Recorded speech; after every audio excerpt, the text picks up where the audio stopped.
तो disqualified human ये mention था उसके रूम में। एक ऐसी लड़की जिस पर आरोप है कि उसने अपने शूटिंग गन से अपनी मां और बड़े भाई की हत्या कर दी। जब इस मामले का खुलासा हुआ तो सभी सन्न रह गए। रेल मंत्रालय के बड़े अधिकारी की बेटी आखिर ऐसा कैसे कर सकती है? 29 अगस्त की शाम को ही जब इस मामले का खुलासा हो गया तो आज हम आपको उस लड़की की कहानी क्यों दिखाने जा रहे हैं। यह खबर हर माता पिता के लिए देखनी बहुत जरूरी है। ये शो आपके बच्चों के लिए है, आपके लिए है। आखिर ऐसा क्या हुआ था उस नाबालिग बेटी के साथ कि उसने अपनी मां और भाई के सिर में गोली मार दी। इस पूरे शो को आप देखिए और सोचिए, कहीं आपके बच्चे भी ऐसा कर सकते हैं क्या, या वो कहीं किसी ऐसी सिचुएशन में तो नहीं है। ध्यान से देखिएगा।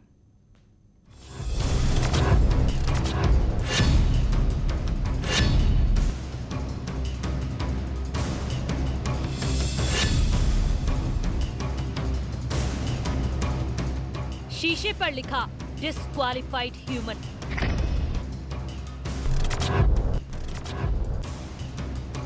और मार दी गोली। इस इमोजी की आंखों में खून के आंसू क्यों?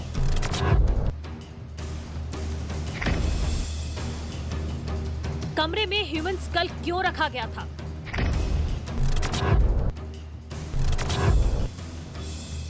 हाथों पर इतने कट के निशान क्यों थे?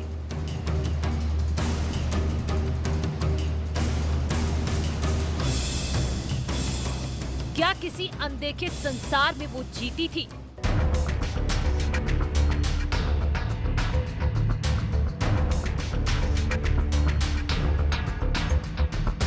आखिर उस मासूम की जिंदगी में ऐसा क्या चल रहा था कि 29 अगस्त को अपनी मां और बड़े भाई की गोली मारकर हत्या कर दी?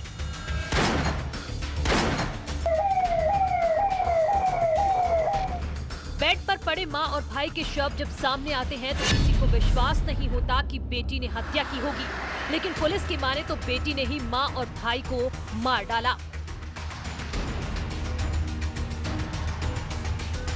लेकिन सवाल उठता है कि आखिर क्यों? क्या मां और भाई ने ऐसा कुछ किया था जिसका वो बदला लेना चाहती थी? क्या घर में उसके साथ कुछ गलत हुआ था? एक नाबालिग लड़की ने ऐसा कदम क्यों उठाया?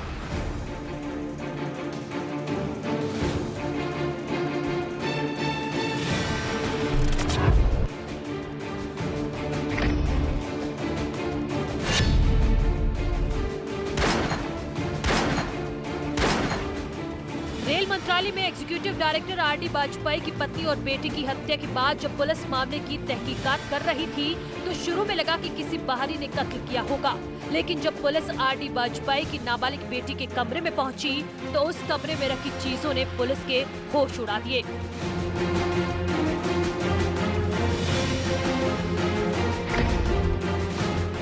नाबालिग बच्ची के कमरे का नजारा हैरत में डालने वाला और चौंकाने वाला था।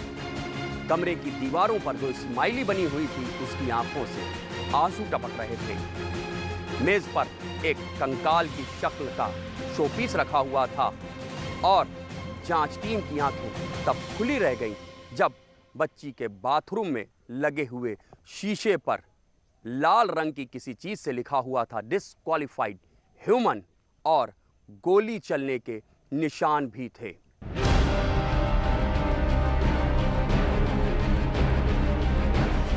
शीशे पर ह्यूमन डिस्क्वालिफाइड लिखकर गोली मारने के पीछे क्या मकसद हो सकता है?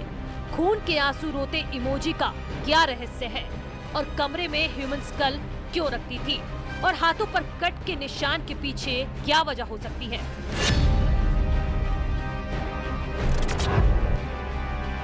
ये ऐसी तस्वीरें हैं जो पुलिस के लिए बड़ी पहेली हैं और मनोवैज्ञानिकों के लिए शोध का विषय है कि आखिर किस स्थिति में बच्चे ऐसी चीजें अपने पास रखते हैं, उनकी मानसिक स्थिति कैसी होती है। अभी तक जो समझ में आ रहा है कि इसको डिप्रेशन है और इसने अपने दाहिने हाथ में बहुत बैंडेज बांधे हुए थे। जब उसे खुलवाया गया है तो इसने रेजर से बहुत वुंड्स अपने को इन्फ्लिक्ट किए हुए हैं। पहले के भी वुंड्स दिख रहे हैं जो दूसरे हाथ में किए हुए हैं, जो पुराने हैं, पर आज के ताजा वुंड्स दिख रहे हैं और रेजर इसने बरामद कर दिया है। आर.डी. वाजपेयी की बेटी के हाथ पर कट के इतने निशान थे कि आप कल्पना नहीं कर सकते। ऐसा लगता है कि वो खुद को जख्म देना चाहती थी। वो अपने आप को कष्ट दे रही थी, अपने बाहों को काट रही थी।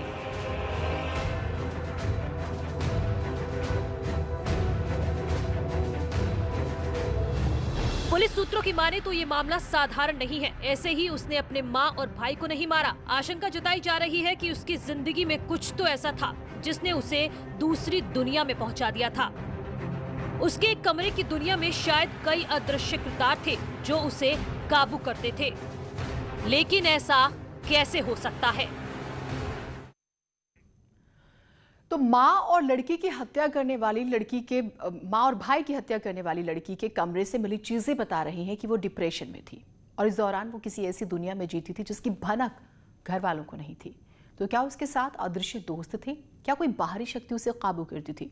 इन सवालों का जवाब समझने से पहले आपको उस घटनाक्रम को समझना होगा जो 29 अगस्त को आर.डी. वाजपेयी के घर में घटी।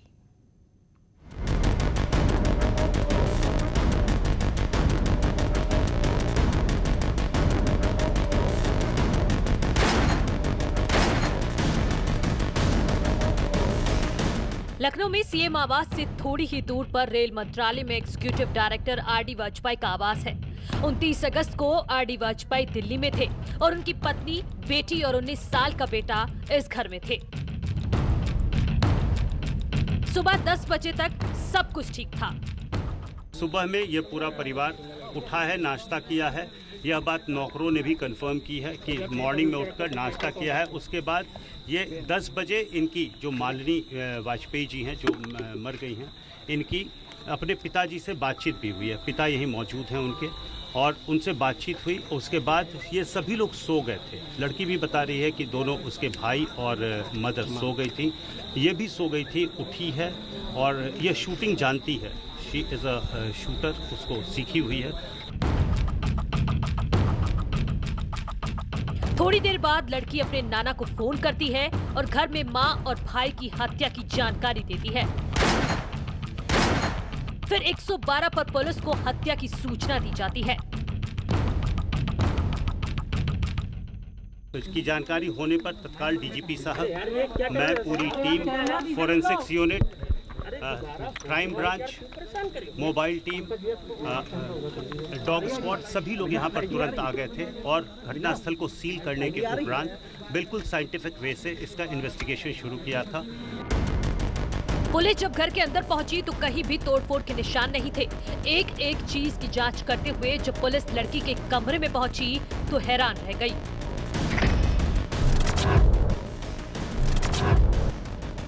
बाथरूम के एक शीशे पे इसने एक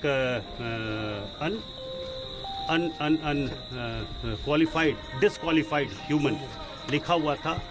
वह बताया जैम से लिखा था। जैम का बॉटल भी रिकवर करा दिया है।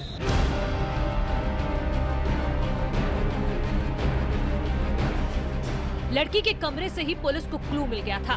पुलिस समझ गई थी कि बेटी ने ही इस हत्याकांड को अंजाम दिया है।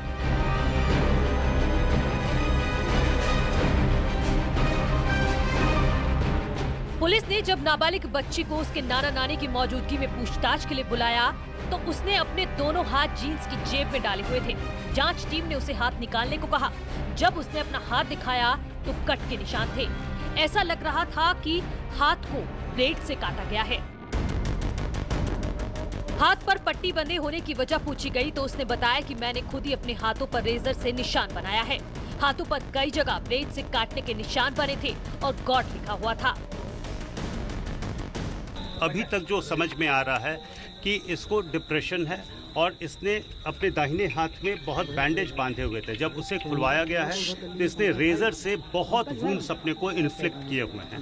पहले के भी वुंड्स दिख रहे हैं जो दूसरे हाथ में किए हुए हैं, जो पुराने हैं, पर आज के ताजा वुंड्स दिख रहे हैं और रेजर इसने बरामद कर दिया है। अब तक पुलिस को समझ आ चुका था कि इस दोहरे हत्याकांड की कड़ी नाबालिग बेटी ही है।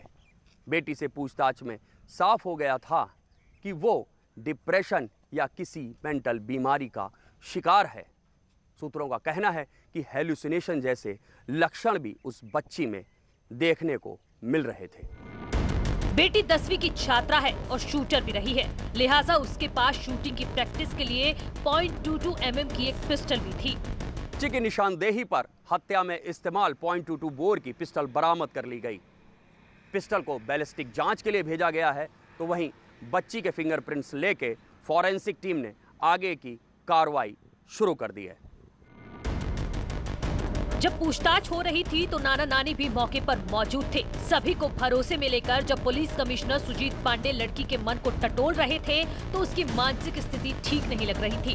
हाथ पर कट के पुराने निशान भी थे और नए भी, जिससे लग रहा था कि लड़की ने हत्या से पहले या बाद खुद को चोट पहुँचाने की कोशिश की है।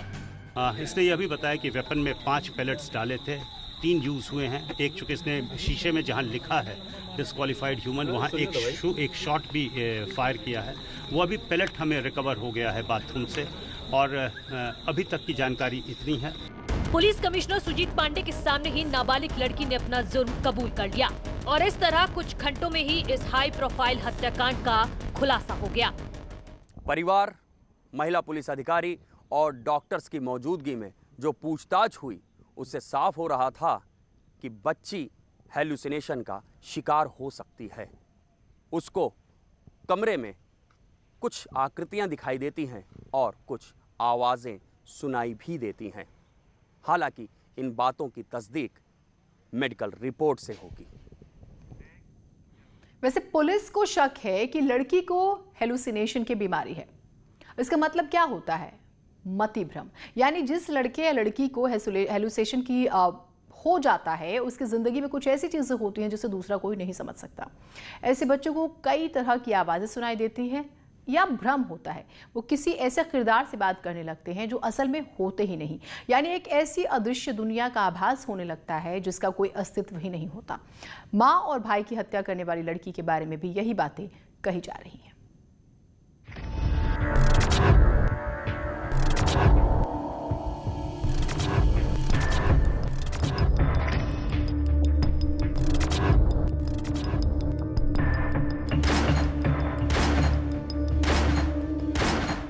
क्या नाबालिग बेटी के कमरे में उसकी अदृश्य दुनिया थी?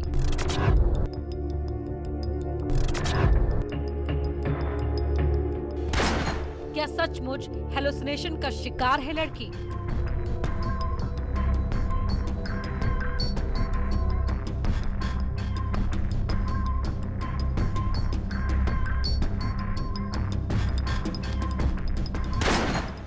कमरे में ह्यूमन स्कल यानी मानव खोपड़ी क्यों रखी थी?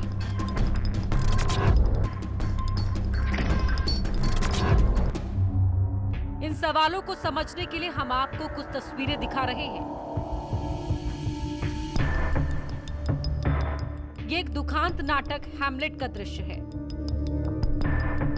दुनिया के मशहूर नाटककार विलियम शेक्सपियर इस नाटक को लिख रहे थे तो अपने साथ में एक इंसानी खोपड़ी रखते थे, जैसे रेलवे अधिकारी की बेटी अपने कमरे में रखती थी।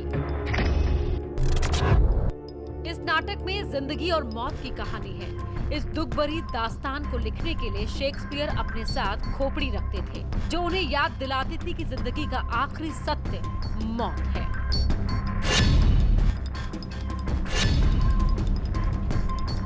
पुलिस जब लड़की के कमरे की जांच कर रही थी तो कमरे में सिर्फ खून के आंसू रोते इमोजी, ह्यूमन स्कल या शीशे पर गोली मारने की तस्वीर ही नहीं मिली। एक डायरी भी मिली जिसमें नाबालिग लड़की अपनी जिंदगी से जुड़ी बातों को लिखती थी,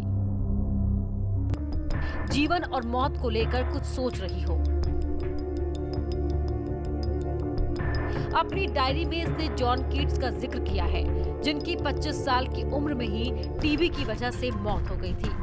प्रेम, दर्द और रिश्तों पर लिखी किताबें काफी मशहूर हैं। मौत से कुछ दिन पहले जॉन कीट्स ने लिखा था, अभी अभी तो जीना शुरू किया था, अंदाजा नहीं था कि मौत इतनी जल्दी आ जाएगी। जब मैं मरूं तो मेरी कब्र पर लिखवाना, यहाँ वो आदमी सोया है, ईश्वर ने जिसका नाम पानी पर लिखा था।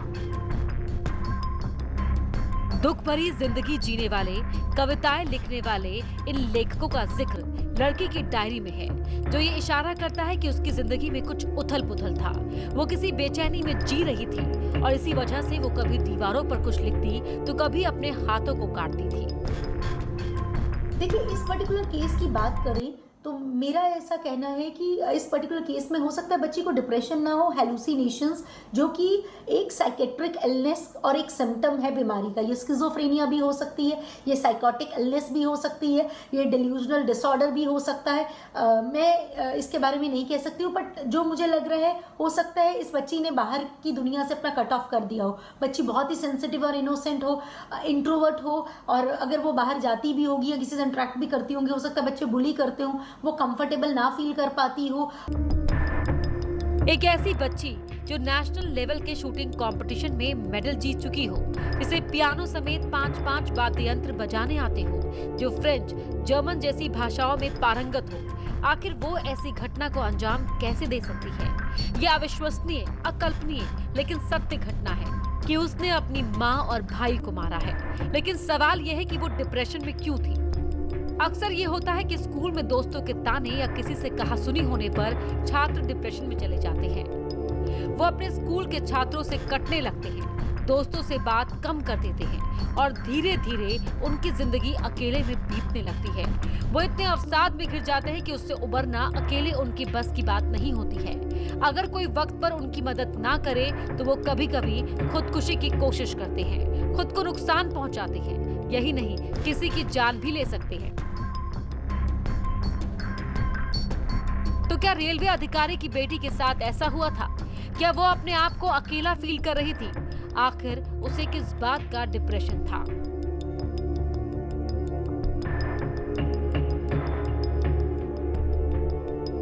साथ ही साथ कई बार ऐसा होता है, बहुत ज़्यादा सेंसिटिव होते हो तो सामने वाला कुछ ऐसी बातें बोल देता है, तो आप अपनी ही दुनिया में खुश रहते हो। तो अपनी ही दुनिया वो ख्वाबों ख्यालों की दुनिया भी हो सकती है जिसमें इंसान खुश रहता है, और उसको इंटरेक्शन करने के लिए अगर कई बार पेरेंट्स भी बच्चों की इमोशनल नीड्स को लेकर इग्नोरेंट होते हैं, तो ये भी एक बहुत मेजर रोल प्ले करता है। हम ऐसे हालातों में ये कहें कि बच्चे को किसी ने जकड़ लिया है, वो गलत बात होगी। एक्चुअली में बच्चे का हो सकता है अपना एक थॉट प्रोसेस हो, और वही ओवर थिंकिंग की हैबिट, खुद को सोचने की। अगर आप एक कमरे में कैद हो और उसी में आपने अपनी पूरी दुनिया ढूंढ ली है, आप किताबों की दुनिया में हैं और अपनी पोइट्री और पोइम्स लिख रहे हैं, आप उसी तरह की चीज़ें पढ़ रहे हैं, तो नेगेटिविटी अगर आपके आसपास नहीं बहुत ज़्यादा है और आप खुद एक नेगेटिव थॉट का प्रोसेस के इंसान हैं, तो हर चीज़ में आपको उम्मीद नहीं दिख रही है, होपलेसनेस नहीं दिख रही है, तो डेफिनेटली ऐसे में बच्चे को अपना आपा खो सकता है, डिप्रेशन में जाकर उसकी जान जा। और इसी के साथ हमारी इस खास पेशकश में इतना ही। एक छोटे से ब्रेक के लिए रुक रहे, लेकिन ब्रेक के उस पार भी खबरें जारी रहेंगी।